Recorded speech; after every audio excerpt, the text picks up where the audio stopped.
Appreciate everybody coming out. My name's Derek Stillwell. As Melissa said, I'm the head of the commercial division here with Best Homes. We go under the name First Class Commercial.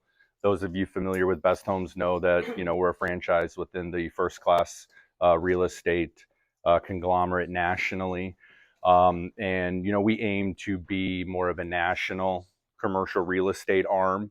We'll talk a little bit more about that throughout the presentation today, but I guess I recognize a lot of faces. I assume most people are already agents here with Best Homes. Is there a show of hands of who's not? Okay, good, awesome. So, when you come on board here at Best Homes, you have access to the tools, um, both on the residential side of things that of course Alan heads up, and we have lots of different seminars and lunch and learns regarding the residential stuff. But we want you to know that you have a home for your commercial business here as well. There's a lot of brokerages out there on the residential side that just don't necessarily want you dabbling in commercial. And so they're going to have you outsource that a lot of times to other commercial firms. And once you outsource that business, it very rarely comes back to you after the first transaction. So we want you to know that you're going to be able to have multiple tools in your tool belt depending on what your client's needs are at any point in time.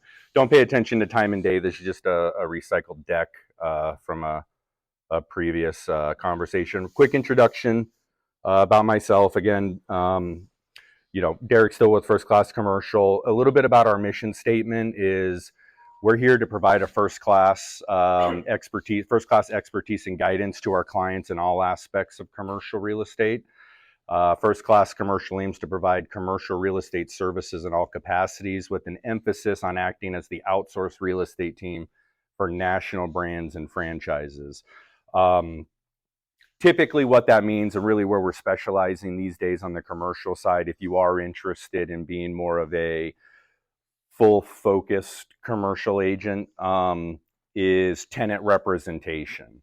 To get even more granular with it, tenant representation for large national franchise groups is kind of where we like to pinpoint. The reason being is they're just a great mechanism for growth. If you can get in with a national brand, they are going to feed you from the corporate perspective a lot of business as they sell franchises across the nation. There are some different rules and restrictions with commercial that we'll talk about that allow you to participate in business outside of Arizona when you get comfortable doing so. So it really just lends hand in hand, the partnership with First Class and us having a national footprint, and to utilize that national footprint should you be working with a large national brand that does business not only here in Arizona, but in other states as well. So again, we'll talk a little bit more about that as we go through today. Quick background, I was born and raised here in Phoenix, graduated from ASU in 2006, and been working in a real estate capacity since 2009. I started a company called Franchise Executive Consultants back during the last downturn. And what we do is we help struggling business owners. We help them through the last recession, basically renegotiating their leases and acting as the intermediary between them and their landlords to help them restructure their leases. If anybody remembers, 2008, 2009, which a lot of bad memories are starting to come back recently in certain industries, but there were a lot of vacancies in the retail world. And when you have large vacancies, you have a little bit more leverage as a business that was able to remain in business with getting your lease restructured. And so we were able to, help them over the last decade plus, consulting with those franchisees all over the nation for these franchise organizations.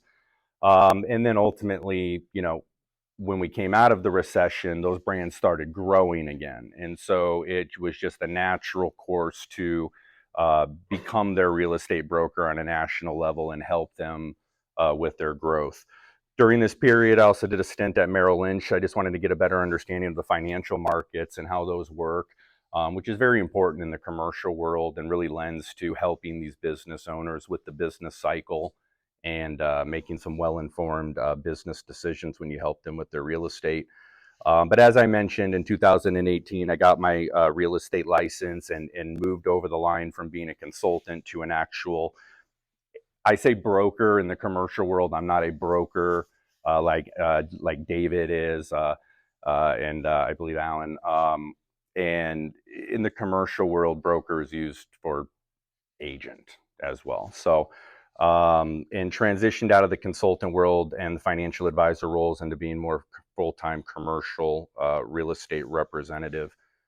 Um, like Melissa said, we'll pause today for lunch at some point. If you guys just start getting hungry super early, let me know. Otherwise, we'll just kind of aim for 12 o'clock here. We'll grab a quick bite to eat. But throughout the process here, we're going to discuss different types of commercial real estate transactions. We're going to discuss and explain the steps in a commercial real estate transaction and how these different types of transactions are handled. We'll discuss some best practices for sourcing and how to make commercial referrals and join the First Class Commercial Mentorship Program. And then, of course, questions, comments, really at any point in time, guys, if you have questions, comments, just let me know. I mean, it's just going to be a real laid back conversation here. So has anybody in here done a commercial transaction by chance? Yeah. You prefer it? I don't blame you. Couple? What kind did you work on? Was it like a lease, a purchase? Managed commercial properties on Indian School Road for a client that had mostly residential, but then he purchased the commercial. I've sold land that was zone commercial, C2 stuff. Okay. Sold C2 stuff. Dabbled. Sure. I mean, there's just so many different facets, really. I mean, just in his little bit of experience that he has, he mentioned like a few different facets right there. There really are so many different facets within the commercial real estate world that you could discuss. At the core of it, most transactions are broken into either purchases and sales or leases. So kind of, not too much different from residential. You have purchases and sales side, and then you have, you're helping renters out, right? The purchases, sales, or the lease transactions, those are going to include buying, selling, or leasing of buildings and land. And so that's where it kind of splits into the two different categories that you have. Buildings, you're going to have some subsets. You've got retail buildings, shopping centers, like, your corner store, C-stores, your shopping centers, grocery-centered anchors. You've got your power centers, your major malls. I think everybody's pretty familiar with retail. Of course, you have office buildings, stuff like this, that's going to, house more, office type environment, maybe not so client facing necessarily. You've got industrial buildings, industrial complexes, which have been very popular throughout the pandemic. And then where it crosses over and there's like kind of this gray line between residential and commercial is when you get into multi-tenant type stuff. I think MLS goes up to about fourplex, and that's kind of where it kind of transitions over to commercial stuff. And really the big thing there is how you source the vacancies, source the listings. As you notice, there is a section in MLS for commercial land, but if you've ever used it, it's like the information there is very sparse on what it gives you. Most brokers in the commercial world are not using MLS in any capacity, especially on the listing side. There's a whole bunch of other sources that we'll talk about today. Some are paid sources you need subscriptions to through your broker. Others are, anybody can check out. But anything above above 4 units, we recommend you consult a commercial broker, or at least get some help on that side of things. And then on the Two questions. You mentioned you used the word dabble. Sure. So we should not really do commercial if we don't have a mentor working alongside with us. Well, legally you're fine. Legally you're fine until you're not fine. Let me just put it that way. The real estate license you get here through Arizona allows you to do commercial real estate. You do not need to go get a separate license. However, there are some very fine lines in the sand that if you cross over, your license is now in jeopardy. every broker is different on how they allow their agents to pursue commercial business. So will you be touching on those fine lines of? Yes, avoid any yes, trouble? yes. Okay, Yeah, and well, my other question is, I have a client that wants to buy a place, downtown Phoenix, but live in it and have like an art gallery. mhm. Does that come under a commercial? That's going to be a little tricky because he's going to need to find specific zoning that allows him to do that. But yes, for the most part, you're going to have better luck looking in more of a commercial zone district that allows some residential use versus most residential uses are not going to allow you to have any type of commercial use. So it's very, again, a little tricky when it comes to stuff like that. But great questions. As I mentioned, you don't need to have a separate license to do commercial. But as you noticed, when you went and got your license, how much time did they spend teaching you how commercial works, right? So that becomes the issue is like, you don't know you're in a jam until you're in a jam, right? And then at that point in time, you're just at the mercy of whoever's involved. And with commercial real estate, there are attorneys involved at pretty much every step of the turn past a certain point in the deal. So you just got to be very careful. We'll touch on that stuff. Yeah, absolutely. I mean, here's the main gist of it. It's giving advice to your clients that comes off as legal advice in any way, shape, or form. It could be as simple as them receiving a final like lease agreement or lease amendment and you making a red line on it and a comment that you should put this language in instead. You've now acted as an attorney. So, definitely we'll touch on more of those, but that's like the main one that, in the commercial world, there's not these state regulated forms like you're dealing with in MLS. When you do a purchase or a lease, you go into your system, you pull up your state regulated forms, they're templates, you fill them in. That does not exist. We'll go through it. We use LOIs, we use attorney drafted documents and stuff like that. So past a certain point, the good news is you kind of get to take a step back and let the attorneys take over. And you really only get yourself in a jam if you try to be too involved when you shouldn't be. So we'll touch on that more. Here, we're going to start with steps to close.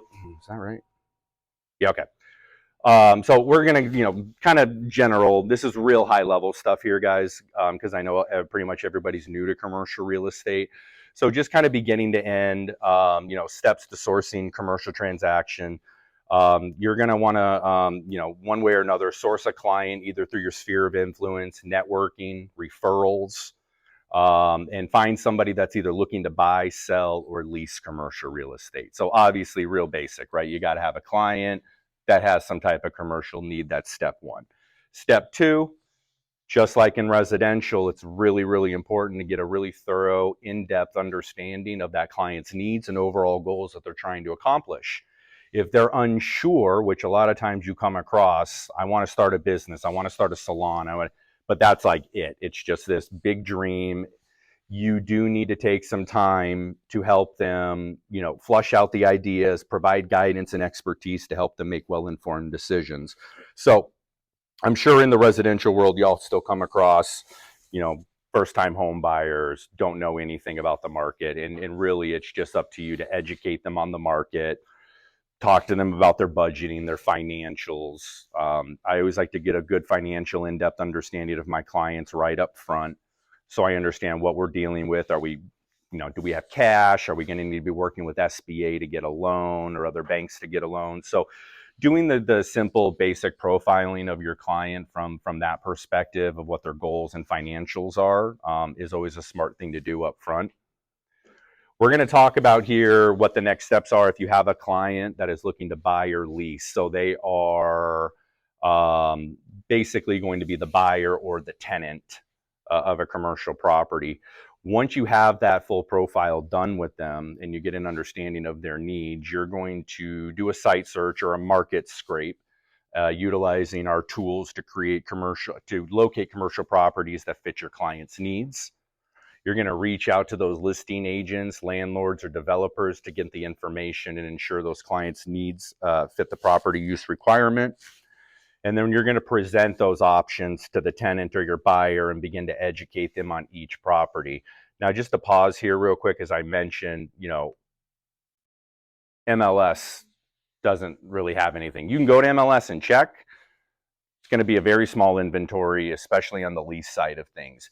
This right here is kind of your, I guess, starting point where you always want to start. This is a free website. I'm sure a lot of you have even heard of it.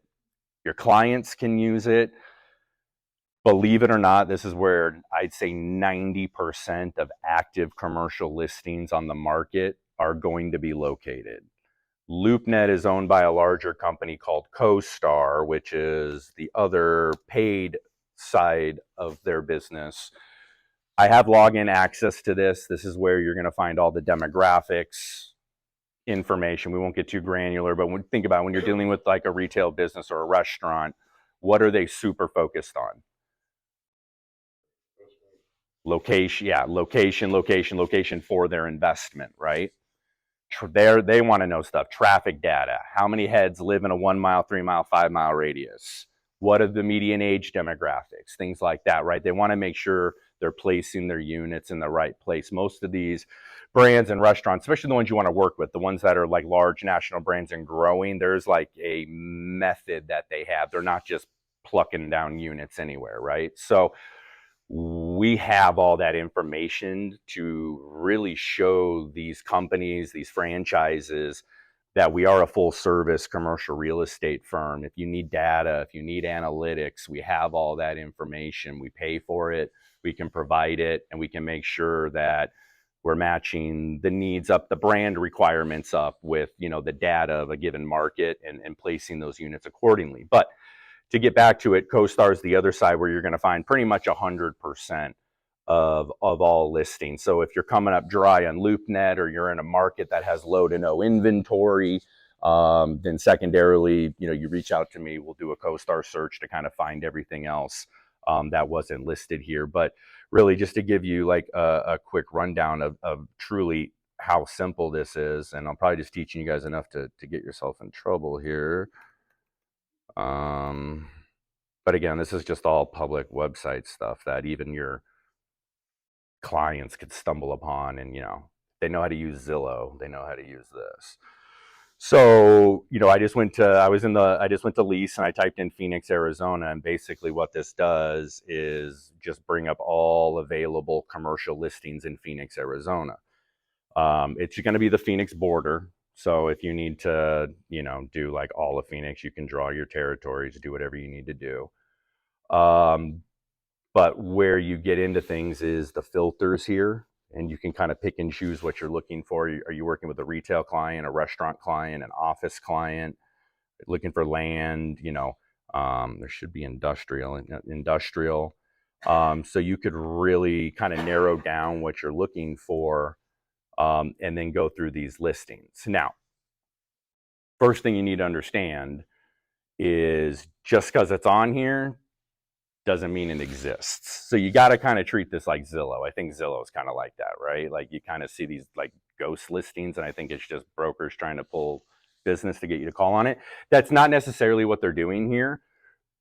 Like they're not necessarily fake listings. They just may be listings that aren't live anymore.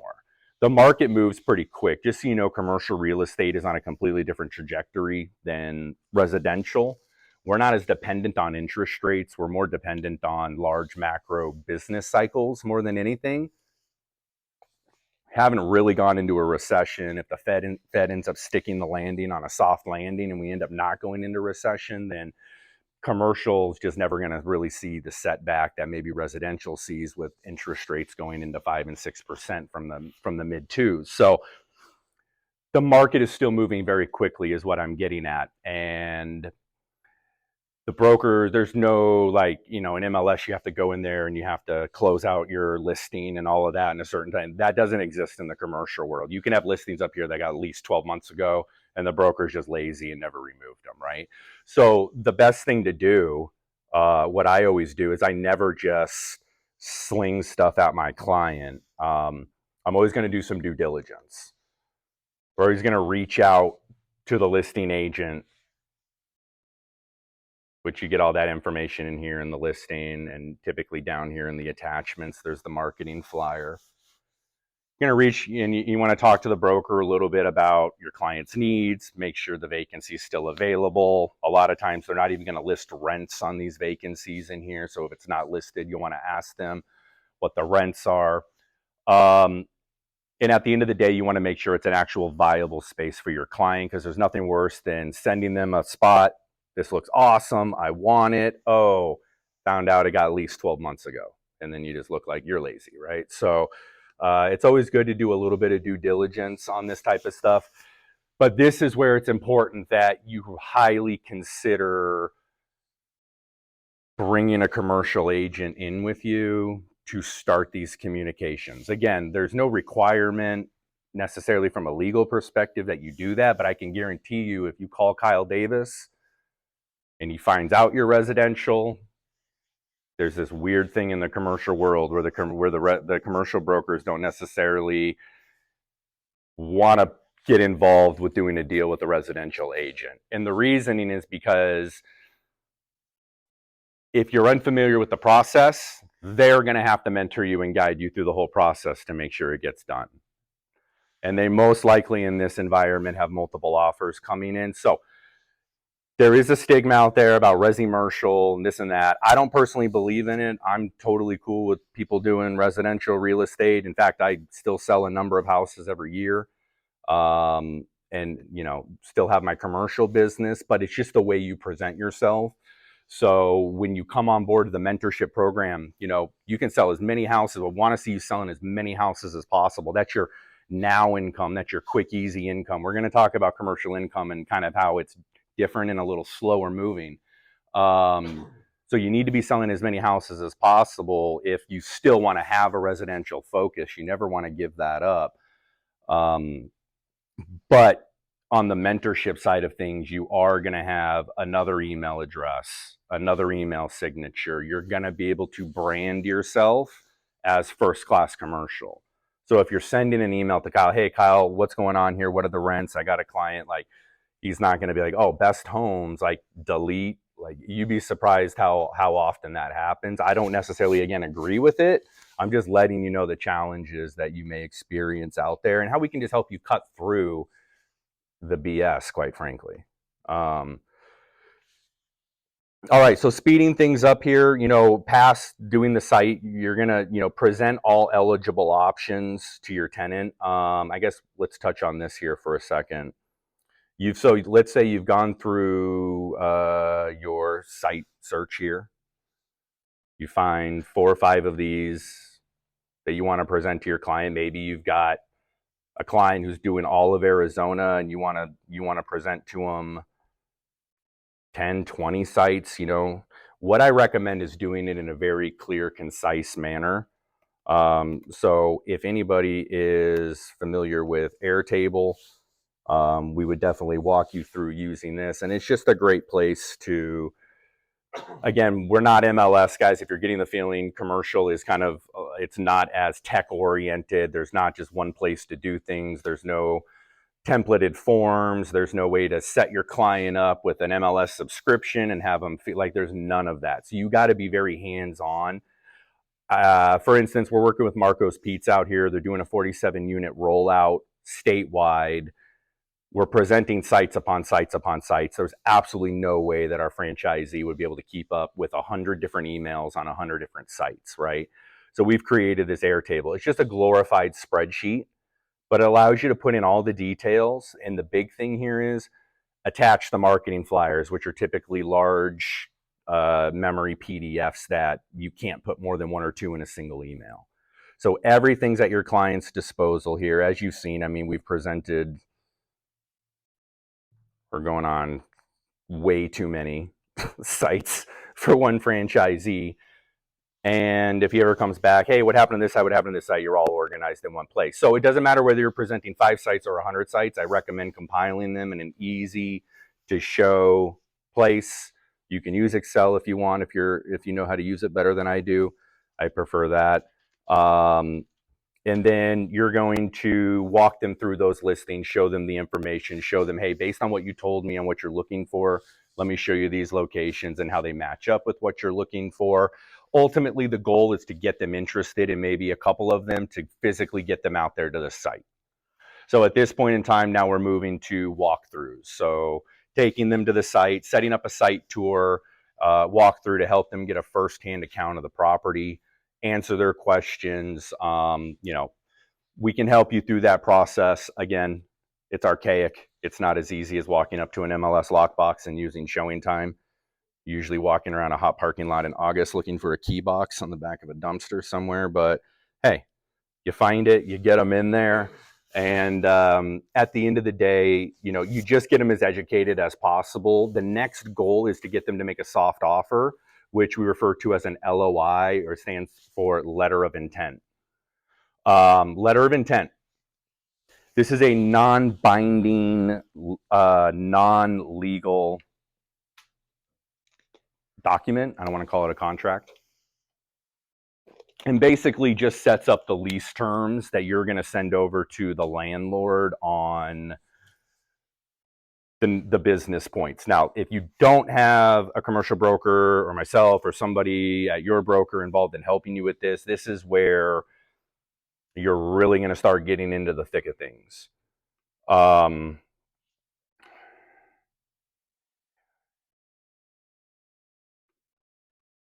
So this is what an LOI looks like. And we've got the templates. We can help you draft them. The more in-depth these LOIs are, the better you're going to do for your client, the better lease terms. Because ultimately what's going to happen is you're going to negotiate the basic lease terms through this LOI in plain English. And then once this is agreed upon, the LOI is going to get handed off to the attorneys. And the attorneys are going to draft a lease. And a 15-page document is going to go to 50 or 100 pages, and it's going to be written in a language that nobody understands except for the attorneys, right? So it's very, very, very important that you get these business terms locked down, the main meat and potatoes of the lease, so that when the landlord's attorney drafts the lease, typically, the tenant will then take the lease with this LOI and give it to their attorney for review. And their attorney is going to match up the business terms, make sure all of that. And then, of course, if they have any other comments or concerns about the other clauses or legal language in there, their attorney will take that up. But that's really where you start falling to the background. You're still involved. You're still maintaining communication between both parties. But you got to be very, very careful at that point in time on what advice you're giving your client, especially if it's in writing. Of any kind. And so the rhetoric turns into, full advice during this stage, during the LOI stage, to once the attorneys are involved, to I recommend we get your attorney on the phone to discuss that, just to be safe, right? But the LOI process, guys, we'll help you out with that. It's not that daunting once you do a couple of them. Again, there's templates that we have for these. They're really easy to construct once you get the hang of them. But then that's where the conversations start between you and the other side. A lot of stuff is done through conversation and email. And so just getting an understanding of the lingo, the terms, and just being able to present yourself and your clients in the best light possible on the commercial side of things is really where we're going to get you up to speed. So you don't have to figure it out on your own. There is a little bit of a learning curve to some of it, but we could really speed up that process and those communications for you. But that's a little taste of the LOI. Again, we're dealing with more things than just base rent and how long the term is. We're going to be going through things like personal guarantees, taxes, insurance, future options to renew. I don't want to bore you guys with the detail right now because you'll all fall asleep, but it's all set to just make sure your client is protected as possible. And there's, the landlord's always going to try to slant things in their favor. It's our jobs to kind of neutralize things, right? Any questions so far? I know I'm just kind of rambling on stuff here. Questions on the LOI, that process, where we're at in the process? So you guys have a template for the LOI. Great question. That usually goes through everything. Obviously, the premises, the amount that you guys are going to offer, and a few things change. We usually usually it's the same template, you just switch a few things up? for the most part. So, Different template for, commercial lease or different what, are they completely different, or is it? they're not completely different. So this is so this is for Jeremiah's Ice. They're a frozen dessert brand that's making their way out here. We got one opening at like 101 and 17 by the movie theater soon, so go check it out. There's a couple more in the Southeast Valley if anybody lives down there.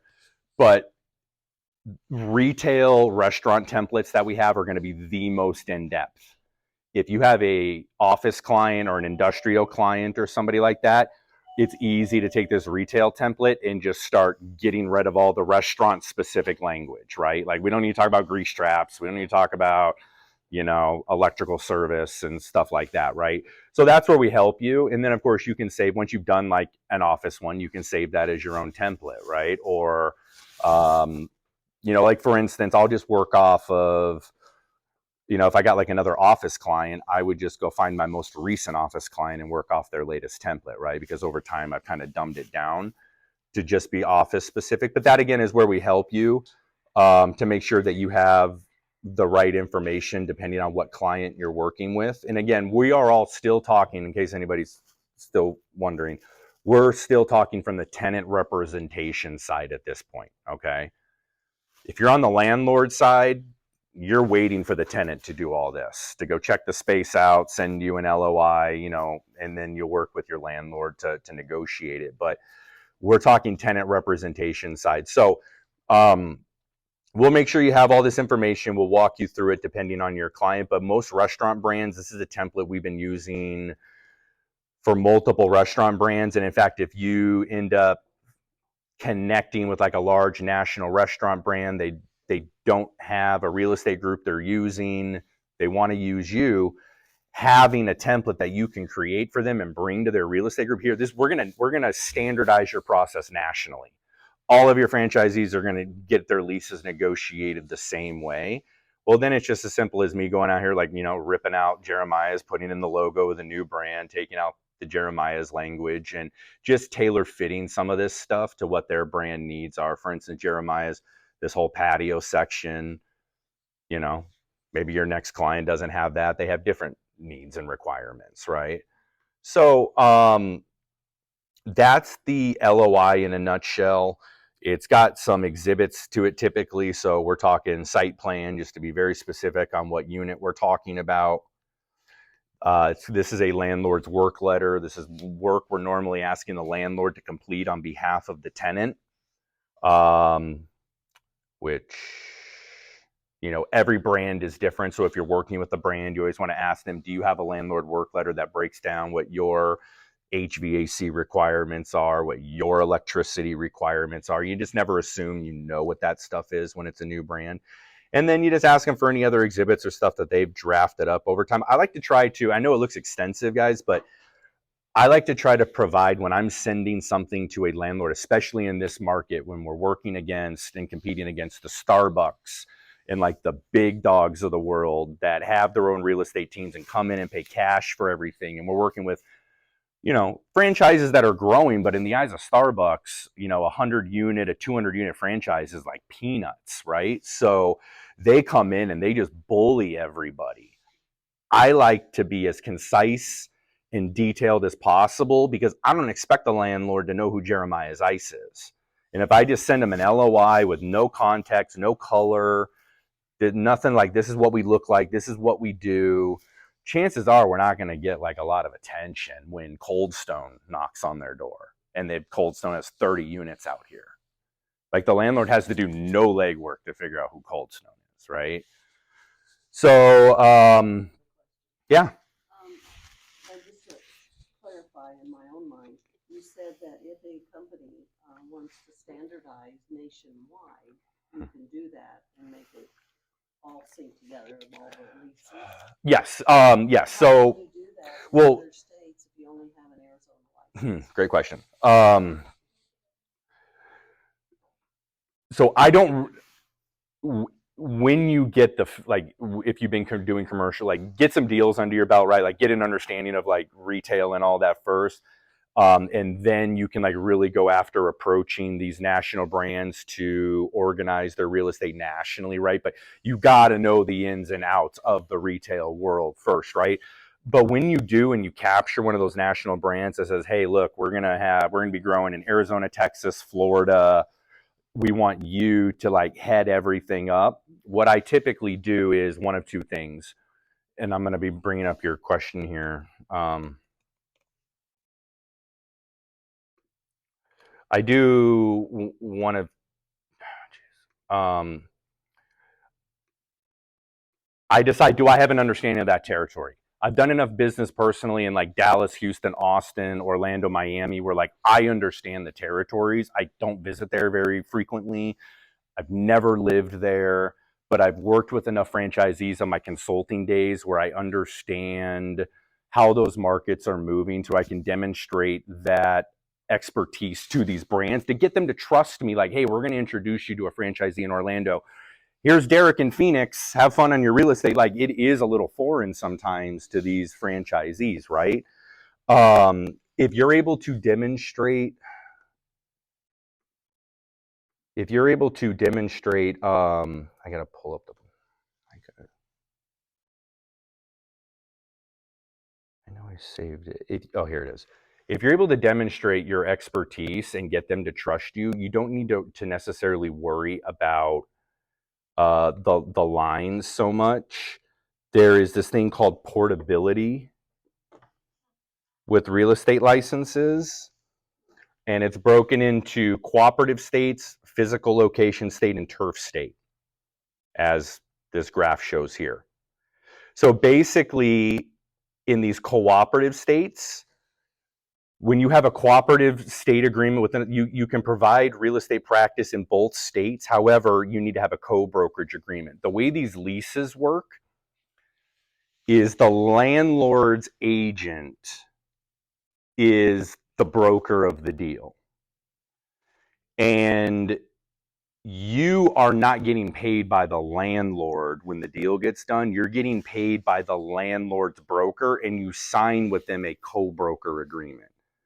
You get, again, on leases, you typically say you sign a 10-year lease on a new development. It's typically 3% of the total lease amount for that 10-year period of time. You are sending and signing a co-broker agreement with that broker in that state. They get paid by the landlord.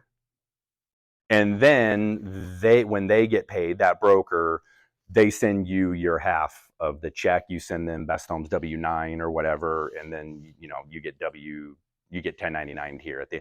So that's how the money flows between states. Is because now, guys. I'm talking about leases. Okay, purchases are different. You need to find another Best Homes, feet on the ground, first class agent, and sign an agreement with them on our side. Because you are going to be actually using, like, I'm doing a deal in Texas right now. It's a purchase for a piece of land. And I had to, team up with a first class agent in Dallas, giving her, 25% because we're using Texas state regulated forms. And it literally says on the form, like, do not touch this form unless you're like licensed in Texas, right? So when it comes to purchases, guys, like you gotta have somebody on our team in the Best Homes first class umbrella on your side that you're partnering up with. But on the lease side of things, you're co-brokering with the landlord's broker. You're signing a co-broker agreement. They're paying you.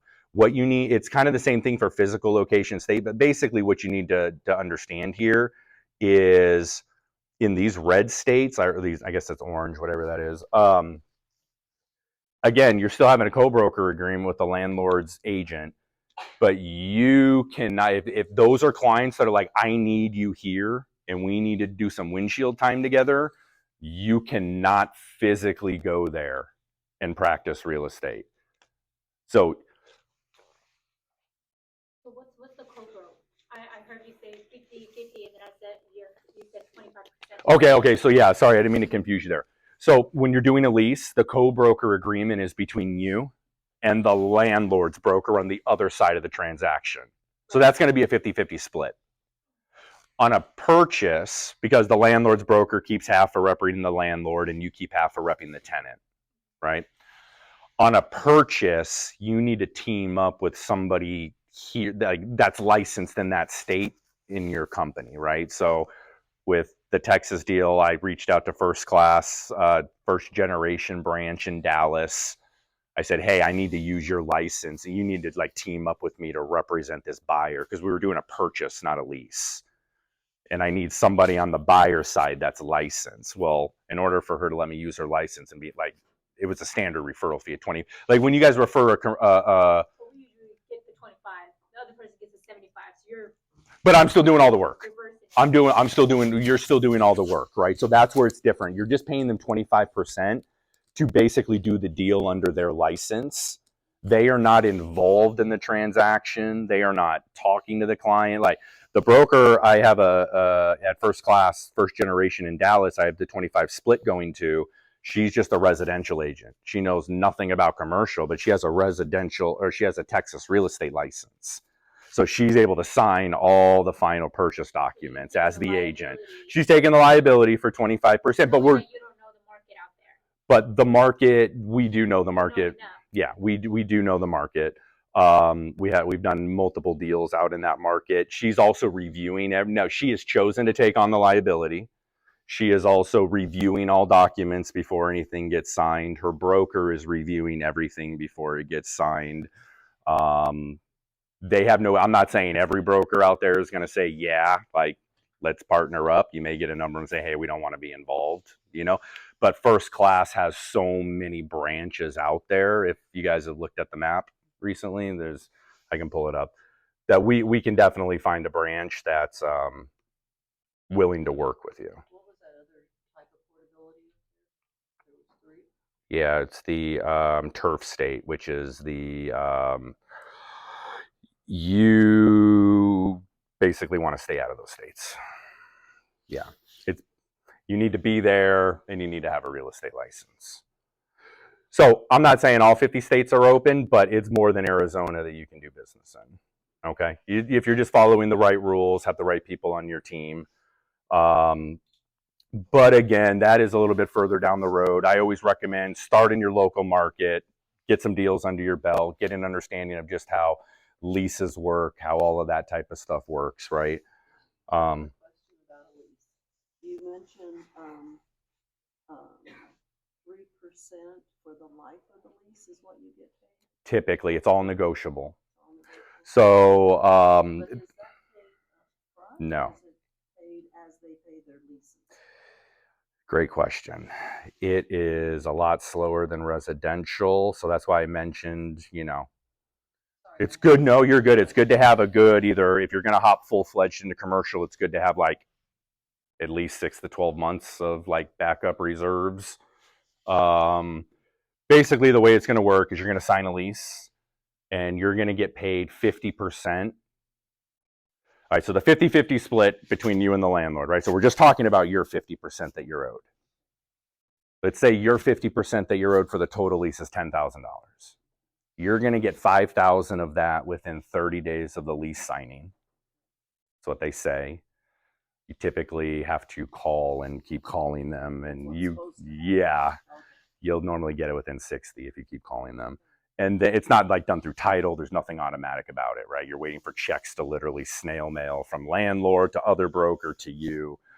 And then you get the other 50% when your tenant opens for business and pays the first month of rent. So what 10%? the other 50%. Yeah, so the other $5,000, the last half will come in when the tenant opens for business and pays their first month of rent. So what it comes down to is, what type of deal are you working on? Is this an office space where you rent it, they take 30 days to paint the walls, put some floors in and some cubes and move in? Or are you signing a lease on a new development in Verrado that's not even going to break ground for 12 to 18 months, take another 12 to 18 months to be built, take another 6 months for your client to build out? I mean, I have paychecks that may come in before my daughter goes to college and she's 8. Like, so like it just like You are responsible to keeping track all of it. to know what hasn't been all of it, and I don't mind being a squeaky wheel when things are overdue. I'd rather like we got to get Derek paid off my back than just like, oh, I'll let it slide another 30 days, because trust me, it's not just going to show up in the mail. You got it. Yeah. So again, it's real kind of like, it's not as organized as the residential side. If you guys are catching, like, we don't have showing time, MLS, lock boxes, you know, and no, a purchase is done through title, right? So your commission, all that's going to slide through like a normal home sale. But if you're doing, you know, the majority leases, like my team and I are, you got to build up that pipeline. But once you get the pipeline built up with enough leases signed of different types of developments at different timelines, then, you know, a year and a half into it, you don't have to like worry about it as much. There's something always, either tenants opening up or a new lease signing or whatever, right? So, but it does, I'm just going to be completely transparent. You just need to have that runway. Which is why I always preferred to, you know, try to sell a couple houses every quarter my first year or two when I was ramping up. Yep. Are you covering, upon lease renewal, for payment again? So let's say we do a 5 or 10 year lease, for that particular tenant client, and then at the end of that lease, basically, a lot of them have an automatic renewal. Right. So that you can get compensated on that renewal as well. Typically the landlords, you can ask for it. I've seen it done. Never here in Phoenix have I seen landlords agree to compensation for renewals. I saw it done over the last year on like a scooters deal in like, I've seen it both ways. yeah, I've seen it both. So it never hurts to ask, right? Until you get a real good understanding of the market. Anytime I enter a new market, I do ask the first time, and I also submit, and this is why I say it's negotiable, I always submit all compensation agreements at 4%. And I get it occasionally. Like, you don't want to necessarily assume it. So, and then there's some times where like, yeah, on the strength of the client, the length of the deal, trust me, if you're going to sign it, if you're going to sign a 1, 2, 3 year lease, you're not going to get any leeway from anybody on anything. It's these 10-year leases with these larger brands that they, you know, they're going to dump $250,000 into building out. It's like, where's this guy going to go unless he completely fails, right? So it's good to ask. You know, I just hate turning that business Mm-hmm. over to that other agent at that point, you know, and obviously not getting. Well, you can always follow up, you know, and that's part of what you choose to do as your business. You can always, you know, follow up. This is what I do on my consulting side of the business. You follow up, you talk to them about their lease renewals, and you can guide them through a lease renewal, because it's always a good time to renegotiate the lease. Just because they're up for renewal doesn't mean the market hasn't completely changed, right? So maybe you can help them renegotiate the lease rate. Maybe you can help them get another option added on so they never just run out of lease term. Maybe you can help them get their personal guarantee to drop off, which I know we don't need to get too deep into it, but there's things you can always help them with. Now, the landlord's never going to pay you again for those services. So it's all about, can you provide enough value to your client and charge them a fee that they're going to pay you directly? I have a lot of clients that'll easily pay me $1,000 to just be like, handle my renewal. Like, I'm busy making pizzas or whatever I do, right? Like, I don't speak landlord language, but I would like you to ask them for this, and this. Parking lot looks like hell, you know. Absolutely. Renegotiation of the lease. Yeah. Right, because obviously businesses were closing up and right. Stuff like that, so the money wasn't coming in like it was. Exactly. And so it was real easy to renegotiate with landlords to have them reduce the rent amount for a period of time. Yep, absolutely. I'm going to finish up this slide real quick, and then we'll grab a bite to eat. But I think I pretty much touched on all this already. You're going to make an offer through the LOI. You're going to negotiate that offer. This LOI will go back and forth and be redlined and revised until all parties kind of get on the same page. And then once the offer is accepted, again, if it's a purchase, you open escrow and let title handle everything. Or as I mentioned, you take the LOI if it's a lease, you get it over to the attorney, and you start letting the attorneys take over and provide the advice, and you just kind of keep the communication timelines tight between both groups, and just ensure a smooth and on-time closing. So we'll get into best practices next, between the listing agent and the landlord. Yes, and 6%. Yeah, exactly. Yeah, occasion. Yeah. So you just do a COBRA agreement regardless. So Mhm. you I'll show you. like using the CoStar, is that your go-to? LoopNet. Even though I have access to CoStar here, I use them for different capacities. LoopNet's my go-to because it's actually more current than CoStar for listings. It is free. Think about it. And this is kind of confusing. Confused me at first. It's like Zillow. Yeah, but to get this, they're the same company, CoStar and LoopNet. You have to have a paid CoStar membership at 30 grand a year to put a listing on LoopNet. So all of these that you see right here are listed by brokers who are paying 30 grand a year to have a CoStar membership, but their listings hit LoopNet because this is where they're most visible because LoopNet is free to you and I and everybody to search, right? So you and I, like you could go list, any of you could go list on CoStar for free, but nobody's going to see it except for us who have the paid membership for it. You see?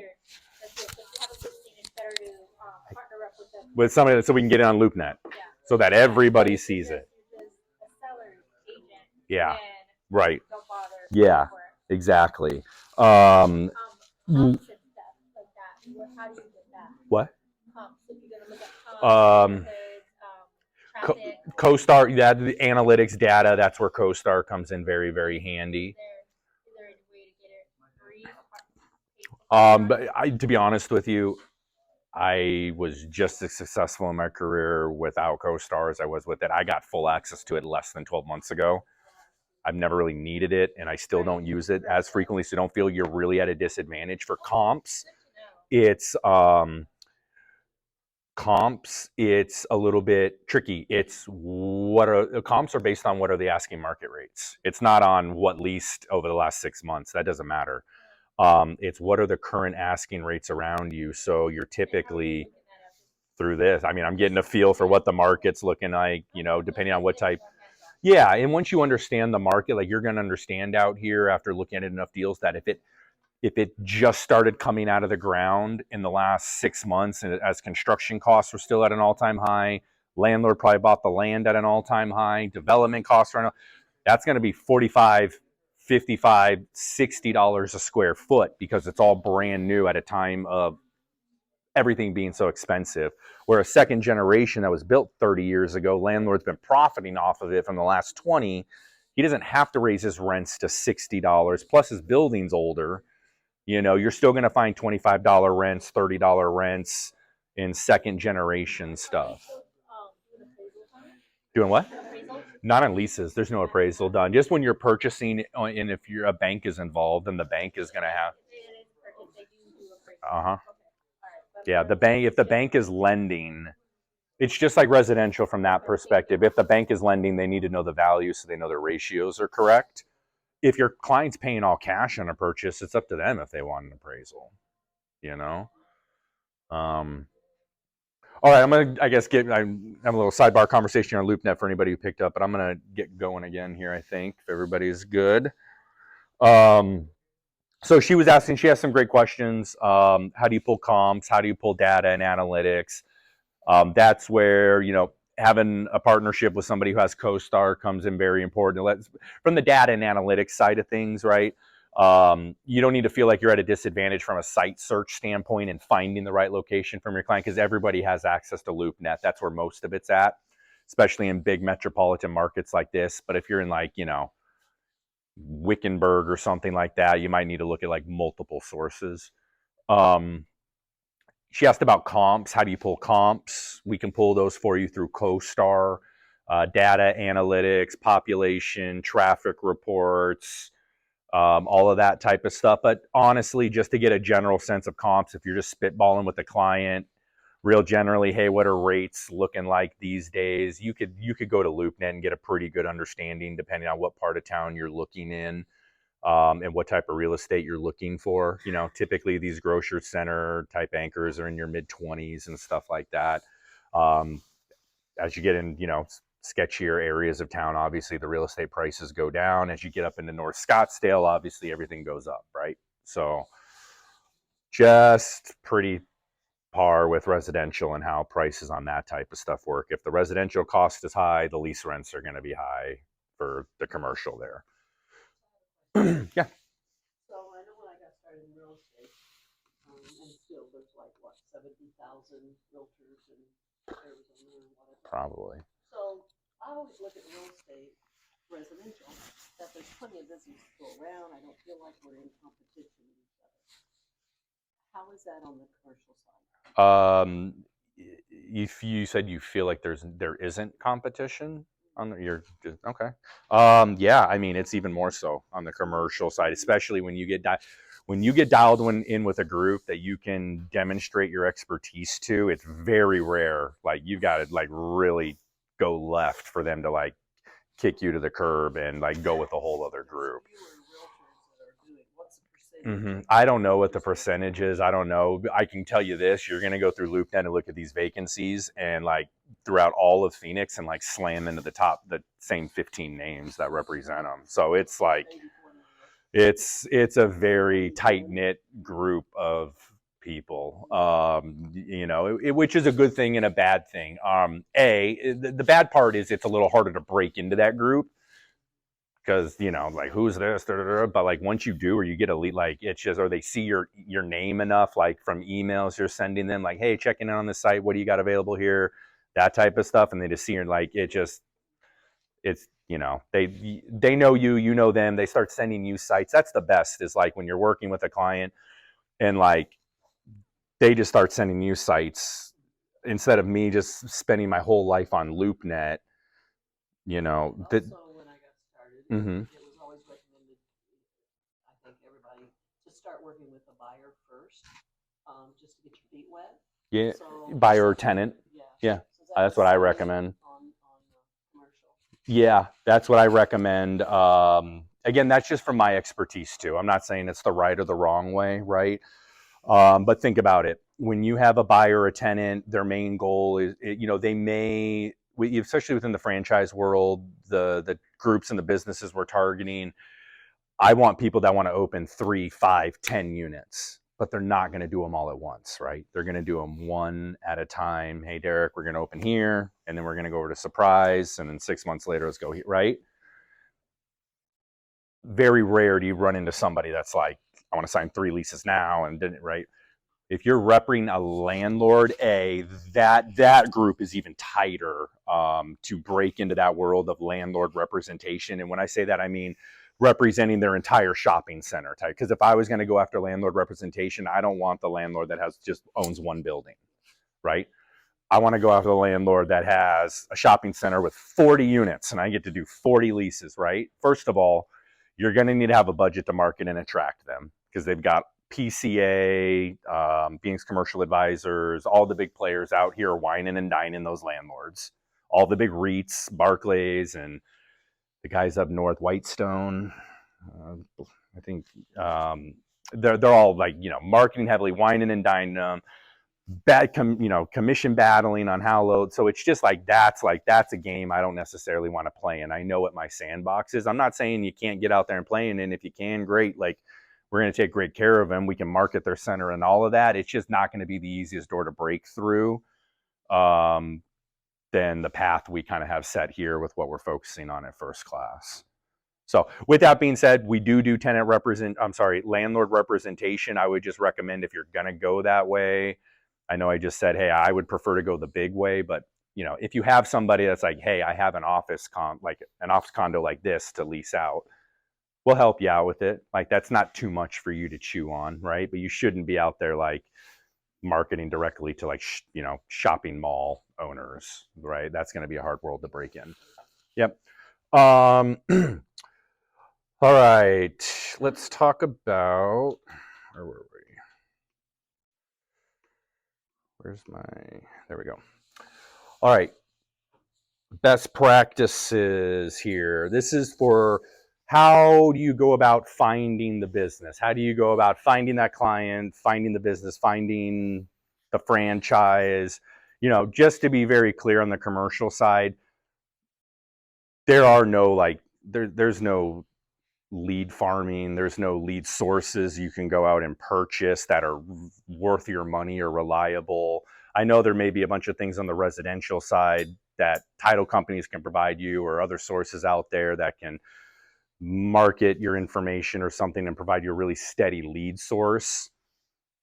Again, things are a little bit more old school here on the commercial side. So it really does come down to just connections, networking, sphere of influence. I'll be honest with you though, I think your residential, if you have a good residential sphere of influence and list of previous clients, I can bet a good percentage of them own their own businesses or have at one point or may in the future.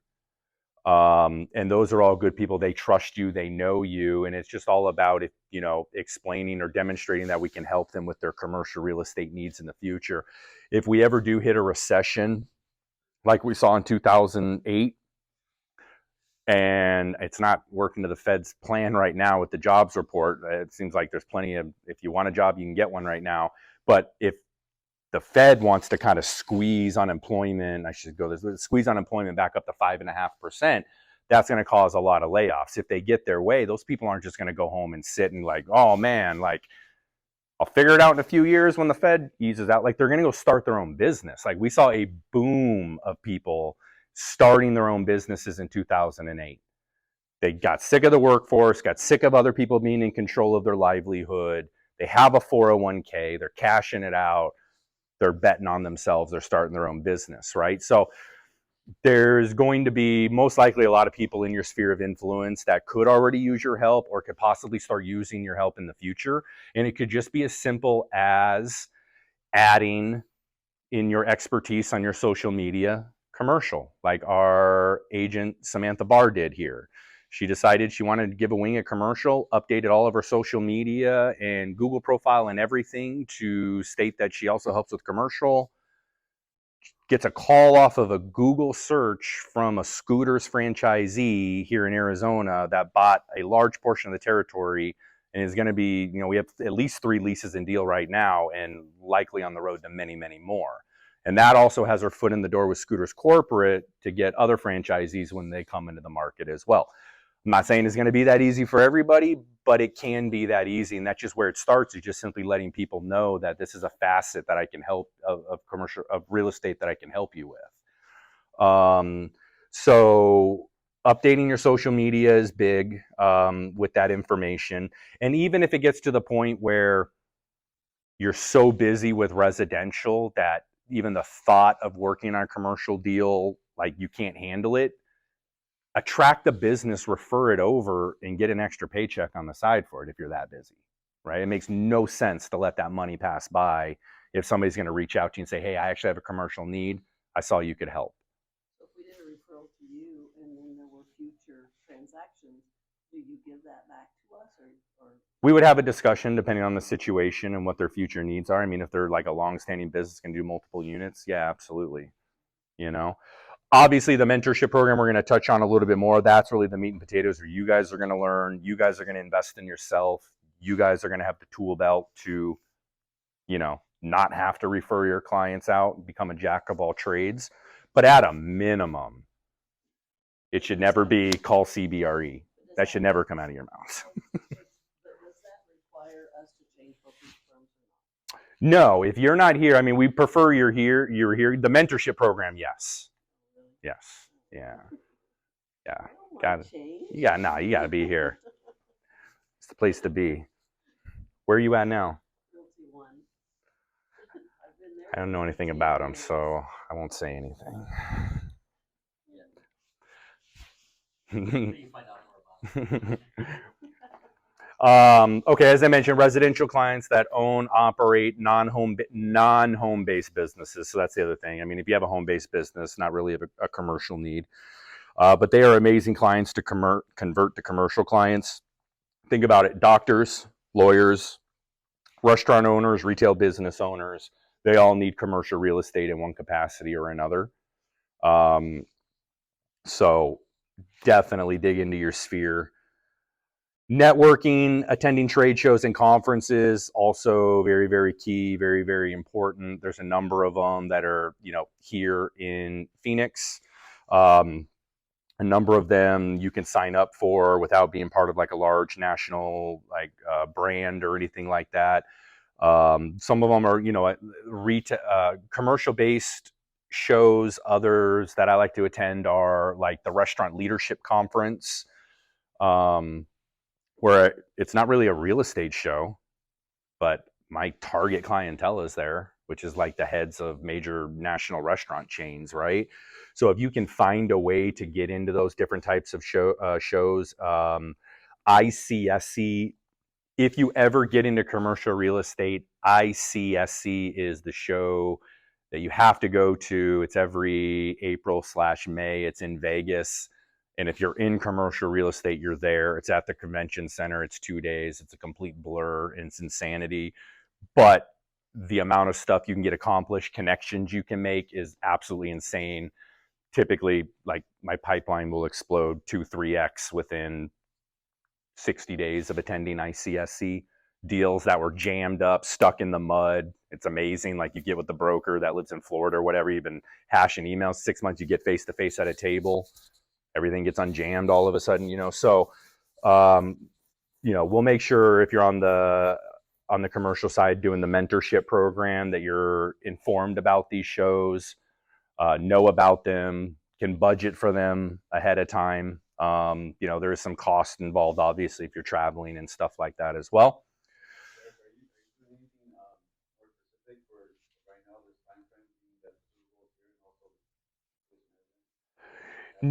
No, nothing like too specific. I mean, I have some private events going for like heads of different franchise groups I'm working with, like the Jeremiah Zeiss guys are in town, the Marcos guys are in town, Full Speed Automotive guys. So I'm getting together dinners with them and stuff like that, just taking care of them, getting some FaceTime with them. But, I'll be honest, it's not like we're CBRE. We're not setting up tents at the Phoenix Open and have $100,000 budget, but we're also not taking 70% of your income when you make it either. So just keep that in mind.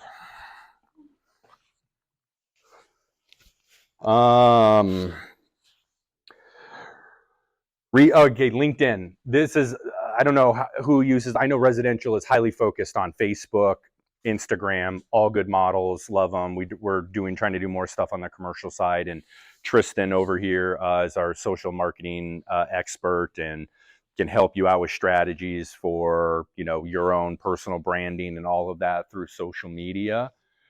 But LinkedIn is used a lot more in the commercial world than I think maybe residential. I don't know. I may be guessing, but I use LinkedIn more than any other social media. It's where the business owners are. It's where everything business takes place. It's where you can convey to yourself your expertise, your background, your history.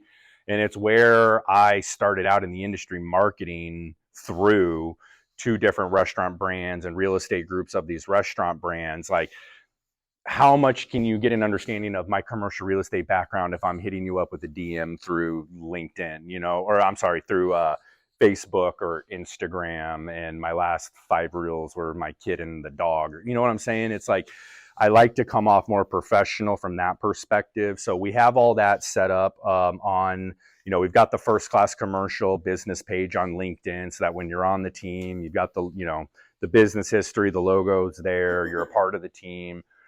We can help you dialing all of that in. We even have, I have templates and stuff I've used in the past. So if you do want to do more national marketing, or not even national, but even local marketing through LinkedIn, targeting different client referral sources or brands, I can show you what I've done in the past and you can mimic it, right? Or you can make it your own and tweak it a little bit. I mean, ultimately, that's what I'll be here to do is, show you a path of what's worked. I'm never going to be like, this is the only path, right? It's just a path of what's worked for me. If it works for you, awesome. If you have a different way to market yourself, or, you have a team behind you that's going to do real jazzy videos that are going to come off better. If you're doing videos, those are going to come off better on Instagram and Facebook and stuff, and TikTok, right? For the reels and all of that type of stuff. So, keep that in mind. Social media is going to be huge here one way or another. If you come on board, I know if you're already at Best Homes, Alan's a big proponent of social media. Tristan, a lot of the top producers on the residential side So it's all about what avenue you utilize it, but you need to utilize it one way or another, and just really just figure out what works best for you. But as I mentioned, I've used LinkedIn. I've targeted business owners, franchise heads, and developed relationships with them through there. And then, of course, you always want to develop and keep track of all clients and potential prospects in order to send out drip or marketing campaigns. Business ebbs and flows. It does in every business, especially on the sales side. So you see yourself slowing up a little bit. It's always a great time to plug back into your sphere or your previous clients, send them a what's up email, check-in email. Hey, it's been 4.5 years. We signed a 5-year lease. How are things going? You'd be surprised how many people sign a 5-year lease and then over the last 5 years have expanded like their business and like, we need more space, we need more room, we need to move, right? So don't always just count on them to reach back out to you. Marketing is always going to be very, very important. And like I said, keeping track of leases that are expiring, plans to expand their business. All right, so what to do if you have a client that needs commercial real estate services or knows someone that wants to learn how to become a commercial real estate agent. So as we've discussed already, we're here for referrals. If that's the path, you want to go, you just don't think you have the time, mental availability, or wanting to get involved in the process, then definitely we want to see you capitalize on that business. Even again, agents like yourself who are not part of Best Homes, we can act as your extended referral source. And if that agreement means, future commissions for business that they bring us, then we'll work all that out to make sure you're comfortable. It's going to be a lot easier dealing with a smaller conglomerate like us than like calling CBRE and getting like their, rookie agent of the month that's manning the phones over there. So just know we're here for you. 25% referral fee. It's a handoff. I am not going to be offended if you follow up with me asking what's going on with the referral I sent you 30 days ago. You have every right to know what's going on with anybody you put in touch with us. And whether that means a closed deal or, hey, he decided to go in a different direction and not do this, like there will be like an ending to it for you. I know that's frustrating when you send off business and you just don't know what happens. And then we have the commercial mentorship program. So this is the program where we're going to be providing training, direct, I guess you can call it just hand-holding step by step to make sure that you get the true understanding of the commercial world. It's for anybody looking to break into the commercial real estate side of things. You could be a really polished residential agent, or you could be coming fresh out of getting licensed. We're here to talk to anybody and what their future goals are and about if you'd be right for the program. But you're going to receive that step-by-step coaching and mentorship until proficiency is established. So the learning curve is going to be different for everybody, right? We need to teach you the differences between leases and purchases. We need to teach you the difference between retail leases, industrial leases, office. Like, you're going to need to get some skin in the game, have some time and understanding of different transactions and how they work.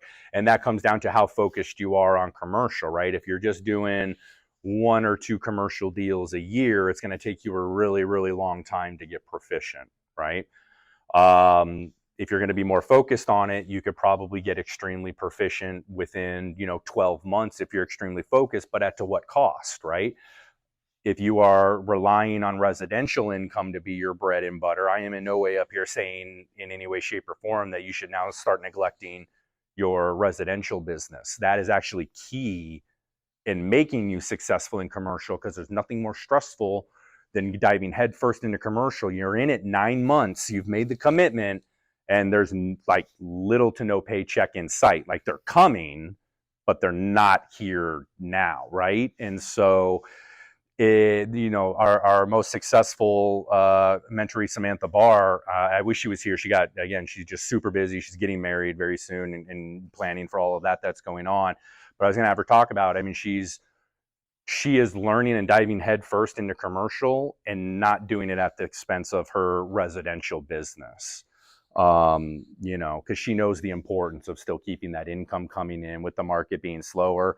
And on top of that, she's working on these ground leases, which are slow deals, and they take a lot of due diligence and time to actually get paid. Now, she's at the extreme side of things because she's like literally are doing like the longest duration type deals. But you know, you just want to have that understanding up front while you're in the mentorship program. It'll be a 50-50 split between myself as the team lead and you while you're being mentored and getting brought up to proficiency. At that point in time, you're going to learn the latest negotiation tips and techniques. It's going to allow you to stand out among your peers in the industry. And then once proficiency is established, you're going to graduate and you know, basically be the you know, a commercial agent on the team. And then it'll go to an 85-15 at that point in time. You're still going to have all the same guidance, mentorship. I'm going to be there for you to lock down clients if you're like, you know, like, hey, I almost got this brand on the hook. Like, let's go meet them. I'm not going to say you will have seen, just because you're proficient in something doesn't mean you will have now seen everything and nothing's going to surprise you. I still occasionally, after 5 years doing it very, you know, full time, will occasionally run into something where I'm like, oh my God, and I got to call my mentor that I talk to every once in a while. Like, you know, we just had a ground lease where like they want to talk about excavating to make sure there wasn't an Indian burial ground underneath there. And I'm like, what? Like, what is happening right now? Right. So you'll run into stuff occasionally, and I've come to find out it was as simple as a phone call to the landlord going, oh yeah, I already knew about this. I have a document. We did it. There's nothing there. Here you go. So, you know, we just want to make sure that you've got a partner at the end of the day. You know, it's going to transition more at that point in time from a mentorship program to like we're partners, right? We want to keep you on the team. We want to keep you happy. And then we're going to help you start, you know, expanding your focus nationally as well. If you are proficient, as I mentioned, my goal is to get as many proficient agents on the team as possible so that I can start transitioning out of managing the pipeline and the leases for these national brands and focus more on building the relationships with new national brands that are then going to feed us the business, right?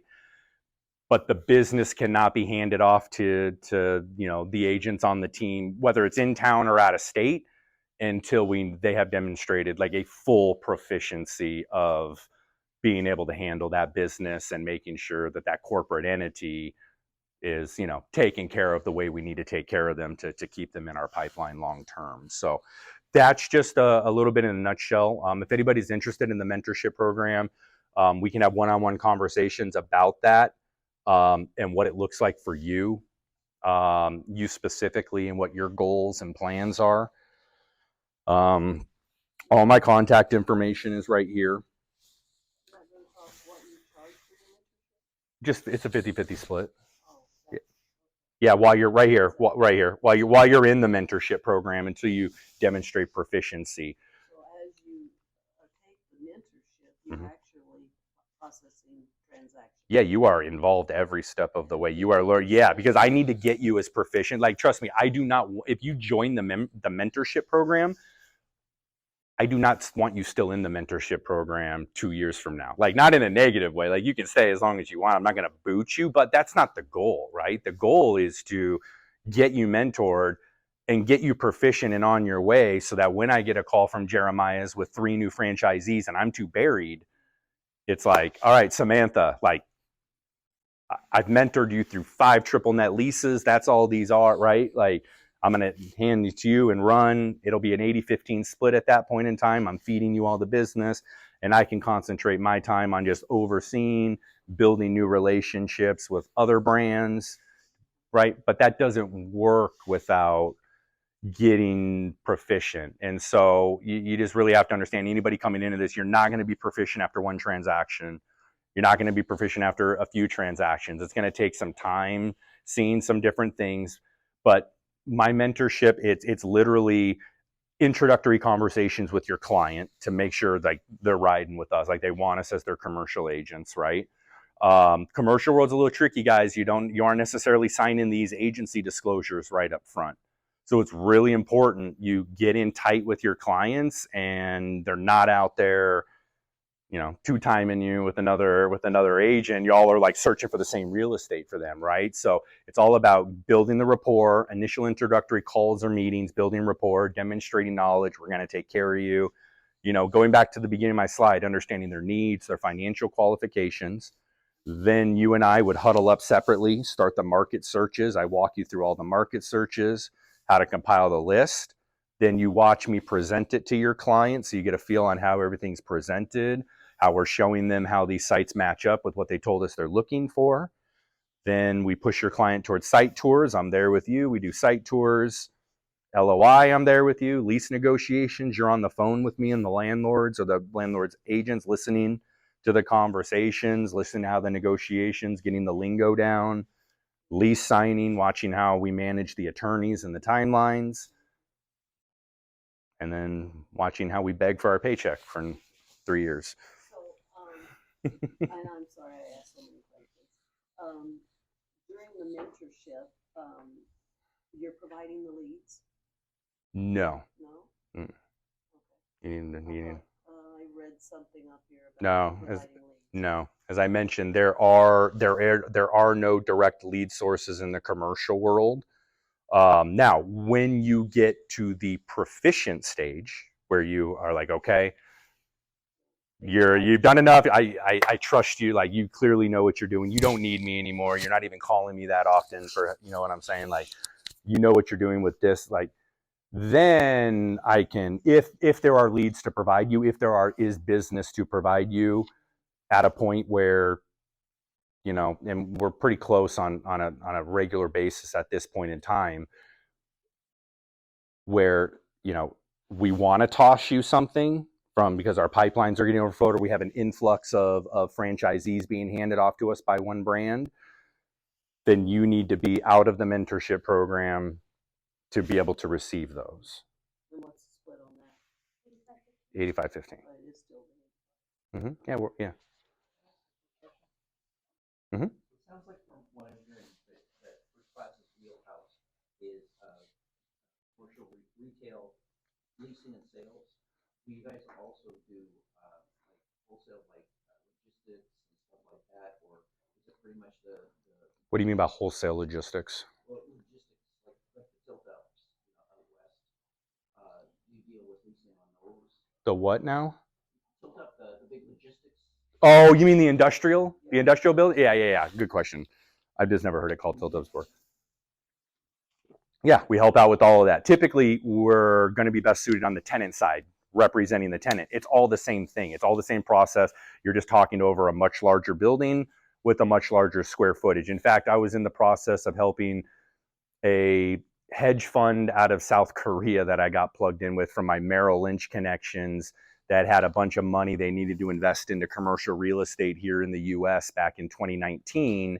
And they were only buying Class A industrial commercial properties that were rented by Class A tenants. So basically they said, find us an Amazon building that's for sale, because that's what Amazon does. They build their own buildings for their distribution centers, and then they do sale leasebacks.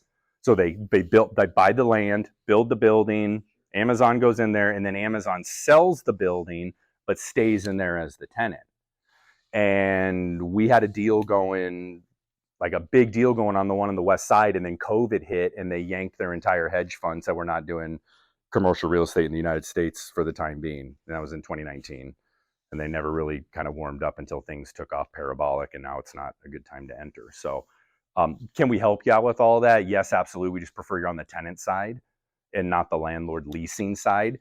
If you're going to be on the landlord leasing side, we will help you. You need to have a budget, though. You need to be getting the signs out there. Like, you got to have a budget, right? You to at least produce your stakes, your signs. You're probably going to want to set up some type of email marketing campaign, which I have lists of. We have lists of like all the like top 100 most active commercial brokers here in the Valley. So if you wanted to set up and pay for an email campaign and blast it all in, we have the data you could use, but that's all stuff that, this is a very entrepreneurial business, right? It's sourcing your own leads. It's having your own budget to attend trade shows and meetings and network and to market based on how big you want to grow your business. And when you find a client, the mentorship program is meant to guide you through the transaction process to make sure that you don't get yourself in a legal jam during that process and to teach you that process. So just to be very clear, the mentorship program is not to source leads for you or any of that. We'll show you what I've done in the past to source leads, and you can model it or not. Like I said, there's a million different ways that you could go about it. So, that's just, that's where we kind of pick up and leave off, is within the transactional aspects, the legal aspects, the conversational aspects, how to deal with the landlords and the attorneys and all of that type of stuff once you do. I know what it's a real tight employees network. Landed by leads. Yeah, it can be, but you have the right email tag and stuff that says you're part of a commercial group. It's, they soften up pretty quick. So what's up? So going off that, where if you want to keep your residential business, Mhm. starting with commercial, you suggest having like 2 separate brands, basically? Yeah, if you're going to be in the mentorship program, we're going to rebrand you because so you're going to keep your whatever you've got going on the residential side. You don't need to change any of that. But on the commercial side, we do business as First Class Commercial. We don't do business as Best Homes. And we did that to brand it more, to get away from the residential connotation that would have, and B, our national footprint under our franchise that Best Homes is on is first class, right? So it just lends more when I tell my franchisees in Florida, yeah, we've got branches all over the nation. They go to the First Class website. We have branches all over the nation, right? We have a website. So this is the commercial website. It's firstclasscommercial.com. As you see, we're branded as First Class Commercial. A little bit more of a landing page, just giving you a basic breakdown of our services and different things we do. And then internet's running a little slow. Some of the members on the team currently, and not everybody on the team is in Phoenix. Like Ricky here is in New Orleans. And Nicole, I think Nicole's in Atlanta. So again, we're not just looking for a local group here. So now, if I do have, they're in the mentorship program, but once they're up to proficiency, if I have a Jeremiah Zeiss, the chief development officer call me, hey, we got a new set of franchisees in New Orleans. Now I have like that extra set, like I've got boots on the ground right now, right? Like I don't have to do the whole, I know I'm here in Phoenix, but I'm still going to take care of you and, have Jeremiah's put in a good word for me and get them all comfortable. Like I can just boot that business over to Ricky now. Ricky, you'll be in the area and be the local boots on the ground, right? So as the team grows, we eventually, I want to have some people in Dallas, Texas, Houston, Orlando, and we can all start working as a big team from that capacity. If you don't feel comfortable doing your leasing business outside of Arizona, or you have a client that's like, listen, I like you and all, but I got to have somebody that's here locally, right? It happens. It still happens to me. Listen, I got to have somebody locally. I get it. Like that, I'm not going to tell them that their concerns are invalid. That's a very real thing if they're brand new to this world. And so we just don't want to see them going out to like CBRE just because they're local. So some of the brands we work with, more will get added to this list as, we have some other ones that we're working with now, but we like to actually finalize deals first. But that's how you're going to be branded. So you're going to get an email address if you join the mentorship program at firstclasscommercial.com. You'll be branded, separate email address, separate email signature, all of that type of stuff. So you can really hit the ground running without having to just deal with this ridiculous stigma. Yeah, I do. Yes, I've sold a house before. Why won't you tell me if this place is for rent? Like that's what it turns into, What other questions? Is there a certain niche you focus on, whether it's like apartment rental or like commercial buildings or any of that? My specific niche, and it doesn't have to be everybody's specific niche, my like really granular specific niche is QSRs, which stands for quick service restaurants, like, and being their tenant representative. So if you sell food and you're not necessarily like a sit down traditional restaurant, so a QSR, like a lot of to go, takeout, delivery, that's really where my wheelhouse is and expertise is. There's a lot of brands in that world, but it doesn't mean you can't target larger sit down restaurants. Like my good friend who works at Marco's Pizza, supposedly his best friend out here is the owner of Zips. And I've just been begging him for an introduction for, forever. And it just never worked out because he's never in town. But I would love to move in. Trust me, if somebody was like, hey, would you like to start working on 5,000 square foot restaurants instead of 1,500 square foot restaurants? And I'm like, yeah, it means my income would go 5x, of course. And just so you know, that's the way it works. Like your commissions are based on the rent, the total rent they pay, right? But the rent is based on the dollar per square foot that they're renting it at times the amount of space they're renting. So obviously somebody who rents 5,000 square feet is going to pay 5 times more rent on average than somebody who's renting 1,000 square feet, right? So yeah, I mean, you don't have to just. I don't know if you covered it or not. Leases that you're working on, these are like 5-year leases, Great question. 10-year leases, 3-year leases. How much do you get paid? Let's talk about that. Let me pull one of these. Yeah. Probably not. They're gonna start working you down, and that's what we were noticed. Like, we went in heavy when we were working on those Amazon deals. I'm like, man, I'm gonna make $5 million off this. I found out real quick they're not paying 3%, but 1% on 300,000 square feet is like insane, right? So you don't walk away from the deal, that's for sure. But so for instance, I'll pull this up. All right, so let's talk about the restaurant world, guys. When you're dealing with franchises, first of all, does anybody not know what a franchise is? I've used the word 100 times. Okay, so you bought into a concept under a larger name, right? To use that name, they are going to make you sign, at least in the restaurant world, they're going to make you sign a 10-year franchise agreement. Which means if I want to open a Marco's Pizza or a Jeremiah's, and I sign that deal between me and Jeremiah's corporate, like I'm committing that I'm going to open and be in business for at least 10 years. Okay.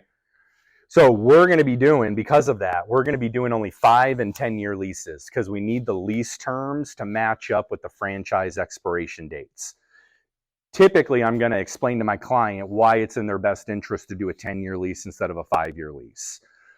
In this market, especially with new builds and stuff like that, right off the bat, new developments, if it's coming out of the ground due to the cost, most landlords are not even going to talk to you or give you a reply unless you're offering a 10-year term minimum. And I'm not talking about options or future lease options. I'm talking about the initial committed term.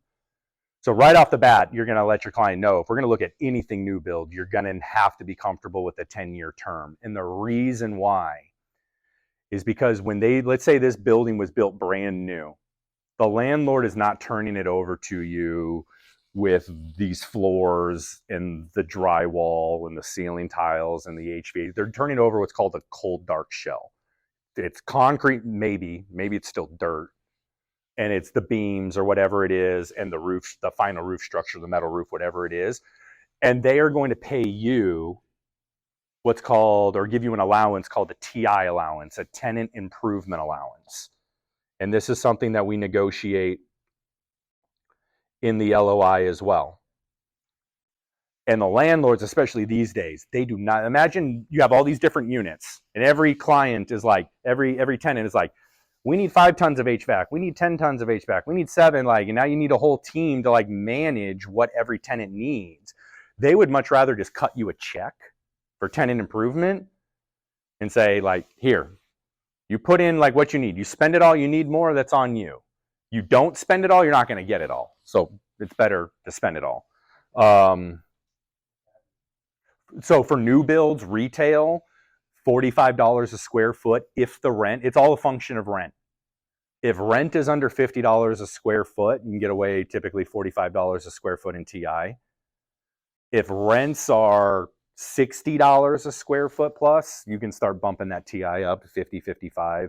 This is on new builds. What I call first generation dark shell. The structure's here, but you have to finish out everything on the inside. Yeah. So that brings up a great question. So when you're working these deals out, it's really helpful to understand how the landlord thinks. Landlords are typically going to landlords are going to be in the hole on these deals, right? They're going to be giving you $45 a square foot in TI. We're going to be asking for in rent commencement that we don't want our rent to start until 120 days after we've been given building permits. Well, think about it. We sign a lease, and then we got to do our architecture, and then we got to go to the city and screw around with them for 2 or 3 months. That's all free rent we're getting. And then we're asking for another 120 days, another 6 months of free rent once the city says, okay, you can start doing your build out. Because if you're a restaurant, it's a lot more complicated than laying in some, wood floors. And so it's going to take them 4 months to do a restaurant build out. You don't want your clients paying rent before they're open. The statistics show the failure rate of especially a smaller mom and pop type QSR in the first 3 years, if they've paid rent before they're open, are like astounding, right? So you want to make sure your clients are taken care of. They're not behind on rent before their registers start even ringing. So you've got to negotiate all this with the landlord. Where I like to push landlords on these developments are, I don't want to see a landlord breaking even for the first 2.5 years.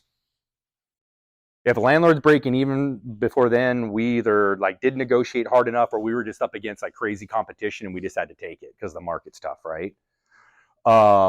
So that's the other reason why you got to do a 10-year lease. You got to show the landlord the light at the end of the tunnel that, yeah, you're going to make this investment in us, but it'll pay off for you in the long run.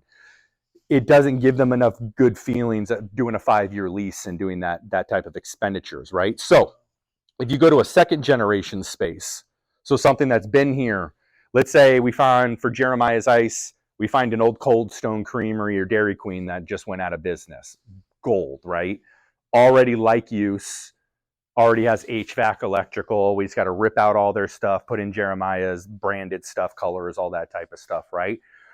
You can get away with doing a 5-year lease term on those second generations because the landlord is typically only going to give you $10 to $25 a square foot in TI. And if they know it's a like use, like this used to be a Cold Stone and where Jeremiah is, they're going to try to squeeze you down to that lower number because it's like, what do you need? But if it was like an office like this and we're going to convert it to a restaurant, we're going to need the 25. We got to put in a grease trap and probably upgrade the HVAC to deal with the ovens and all that type of stuff, right? So it's all case by case, but a rule of thumb, first generation, you want to try to shoot for 45 a square foot if the rents are reasonable. Second generation, you want to shoot for 20, 25 a square foot in TI. So that's the lease terms. That's why we ask for 5 years and 10 years. And then again, those terms allow the landlord to feel comfortable making the initial investment into you with a long enough lease term that they're going to recoup and make a profit. Anything less than that, you are going to come across, especially when you're first starting out, salon owners, small business owners, mom and pops. They have this idea, I want to move out of the house, this type of stuff and get an office. You're going to have a conversation with them. They may only want to lease for a year or two. And you'll find stuff out there, not in the retail world, but in commercial and industrial, office. You'll find landlords that'll do 1 or 2 year leases, but they are not going to give you anything. It's rent starts when you sign, no TI. Here's the lease rate, no negotiation. So it's in your client's best interest, especially the way, if you're working with a franchise, you already made a 10-year commitment. Where are you going? You made a 10-year commitment to corporate. Why would you not sign a 10-year lease and get the most out of the landlord possible? You're going to get the most TI, the most free rent, the most everything out of the landlord. Why would you not do a 10-year lease, right? Now, you could have, the counter to that is, well, deep down, they're never going to say this, but they don't totally believe in themselves or their business, and they want to have an out after 5 years. which technically they could have an out of the lease. But if they've signed a 10-year franchise agreement, they're going to get sued by corporate, right?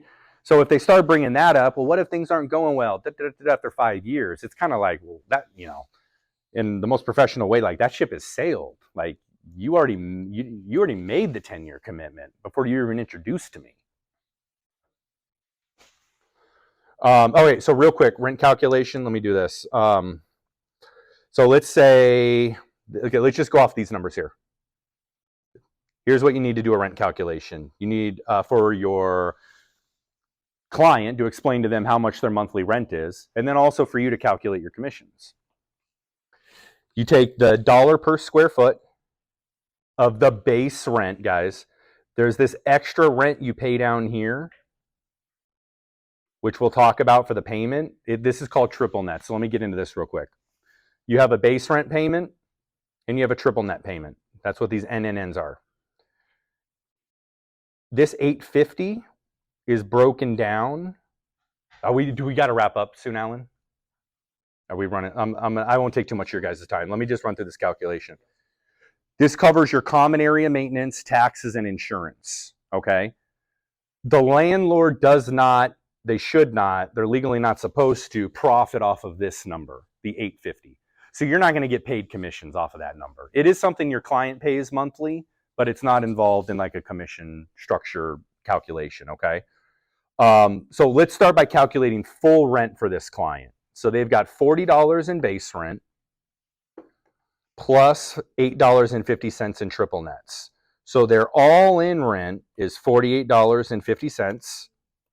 We're going to multiply that by the square footage, which is 1,200 square feet.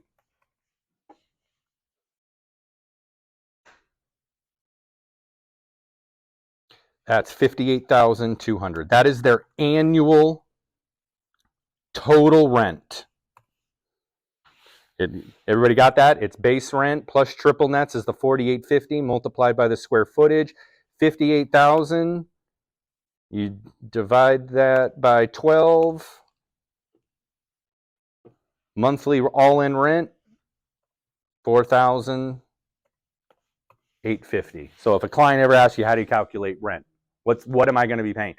You can go ahead and try to just quote them base rent and then watch the sticker shock ensue when things get moving and they realize there's an extra taxes, insurance, common area. So when you're talking with your clients, what are your budget? What's your financial needs? You need to take all of that into account. If you do their budget and you find out $20 all-in rent is their max budget for base rent, $20 a square foot, you need to be searching in like the $13, $15 range if those even exist per square foot, because you're going to have this $5 to $8 in triple nets in there for taxes, insurance, and all that. Okay, so that's how you calculate your monthly rent.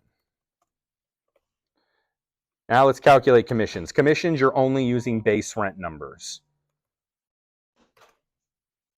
So it's $40 a square foot times 1,200.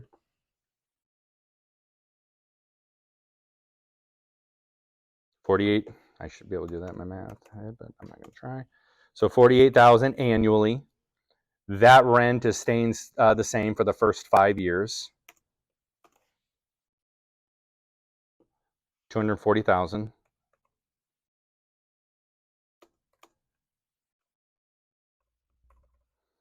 The next 5 years is 44 times 1,200.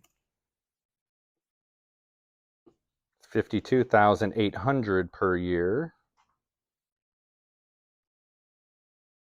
times 5. So that 5 years, they're going to pay $264,000, probably. Where? The 52,000? They're paying 50. Oh, sorry, that's 48. Oh. I'm trying to what did I do here? These numbers are right, though, right?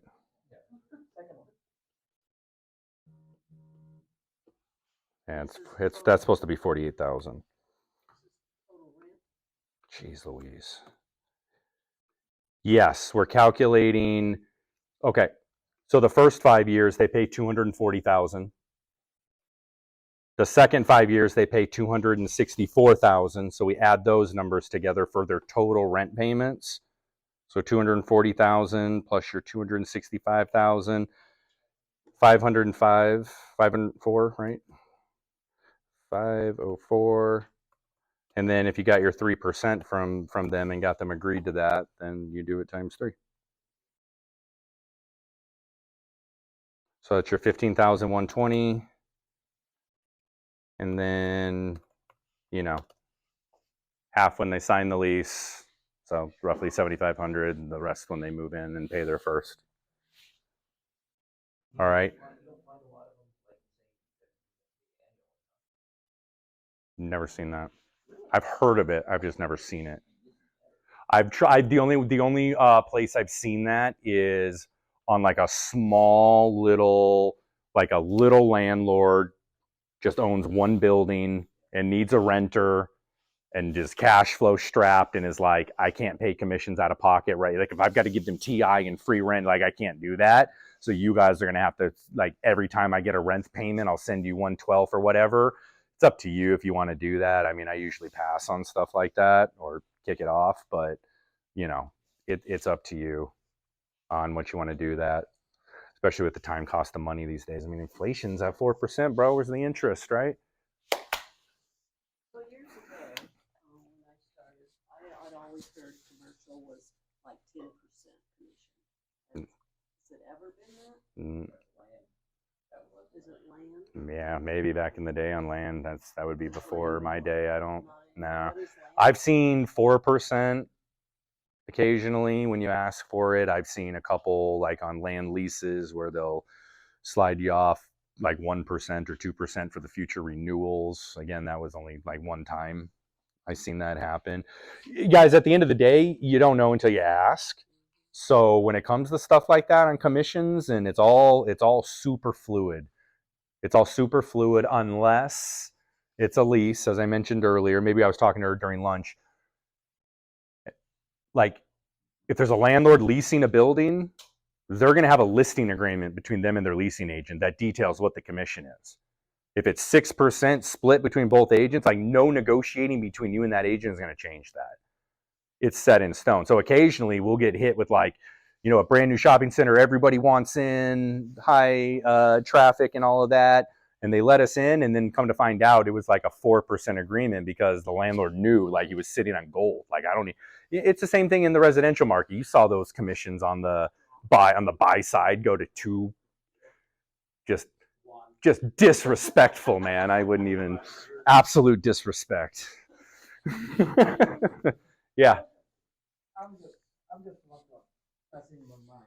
Let's say on that 5 years, first 5 years, they have it 3 years on good, everything on the third year, and the fourth year they close down.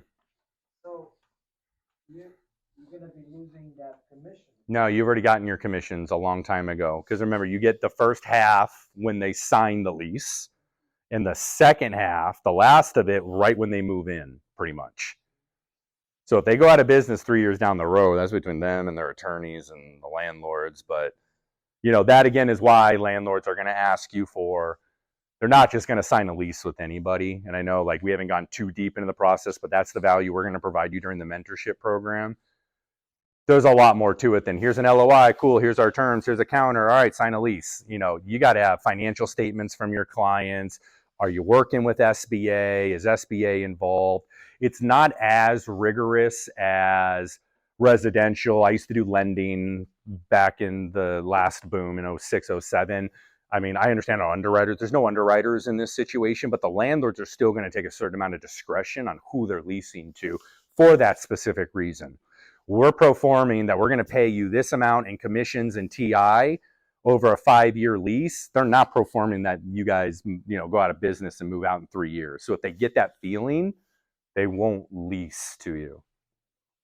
Yeah. How about if you lease for 5 years, then you have another 5 years options? Yeah. How does it work? Great question. All right. So first of all, this rent structure. All right. Any questions on this formula before I erase it? Okay. This is how we submit our LOIs, this rent structure for the initial term, but this is not normally, especially in this market, how things get approved. If you notice, we're asking for rent to start at $40 and like not move for 5 years, and then do a 10% bump for the second 5 years.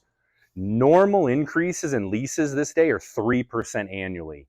If you get into Miami, Dallas, I mean, they're starting to throw stuff out there like, we need to start doing market CPIs of 4%, no greater than 6. And then I roll out the math for them on how they're going to be vacant in 3 years, and they finally roll it back. Because like no business can sustain a 6% annual increase in their rent.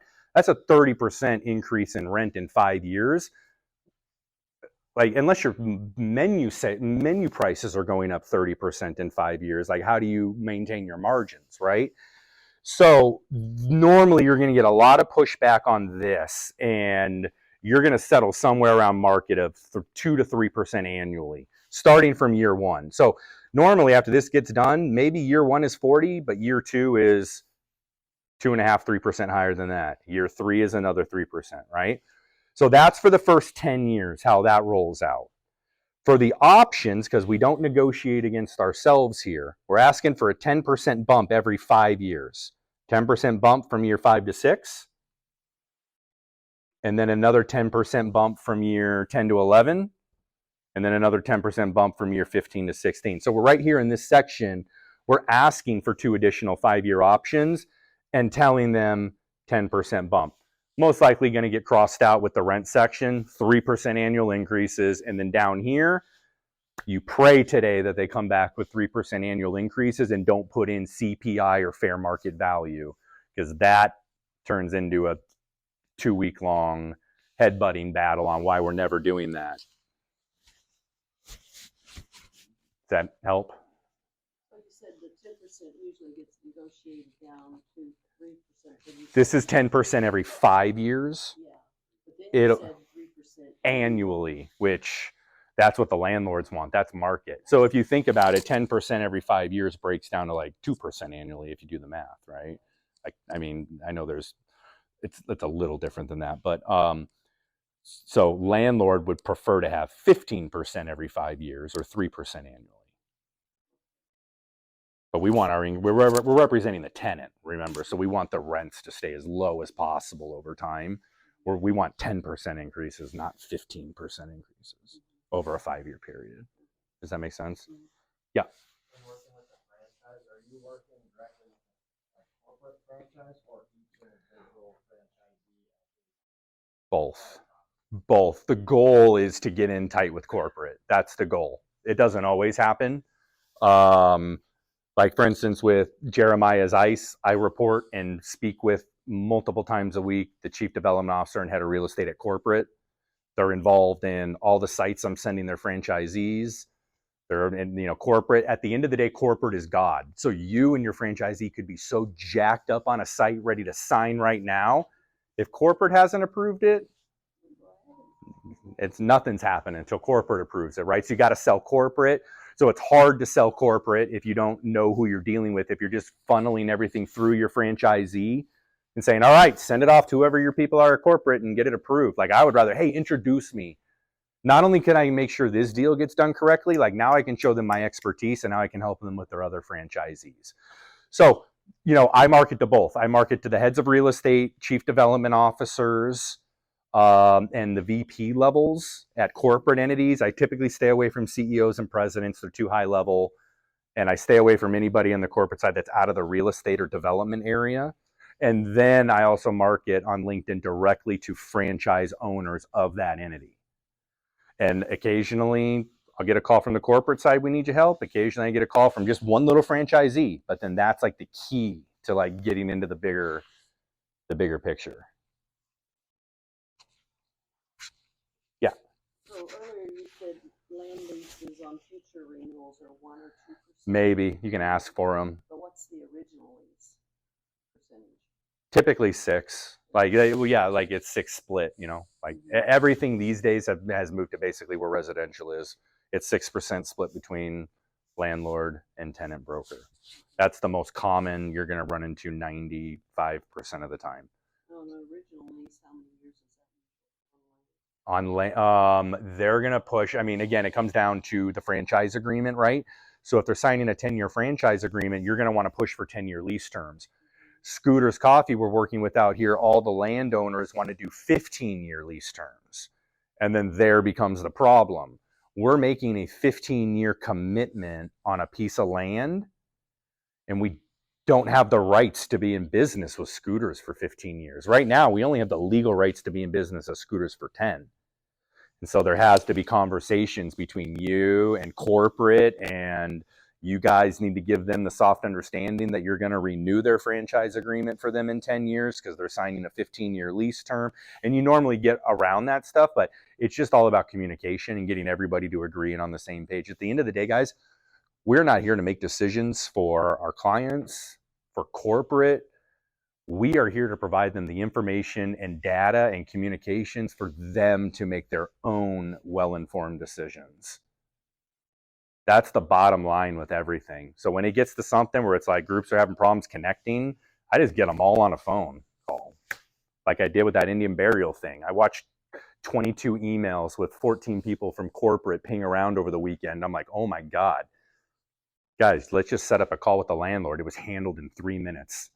There was about 4 heart attacks over the weekend. So just, you're here to communicate, provide expertise and guide, but it's just for them to make well-informed decisions. There are pluses and minuses to every piece of commercial and real estate. I have no problem listing out the minuses alongside the pluses. Because at the end of the day, it's not my business, it's not my choice, and they need to know from every angle what they're getting into. Anything else? Like I said, my contact info, guys, take it down. If anybody wants a copy of this deck, email me. I'll send it to you.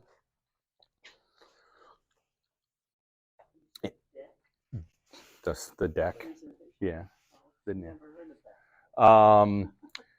If you have any questions, let me know. And like I said, the mentorship, we're always here for referrals, but anybody who really thinks like, okay, like I'd love to learn the ins and outs is what I could, see myself doing long-term as another tool in my tool belt.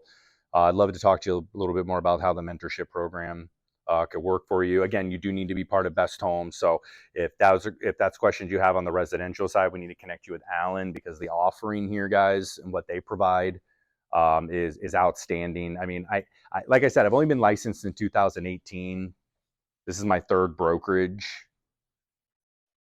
I don't envision going anywhere for a long time. I'm very happy here. I've tried out, the other competitors. I've tried out the smaller, more private groups.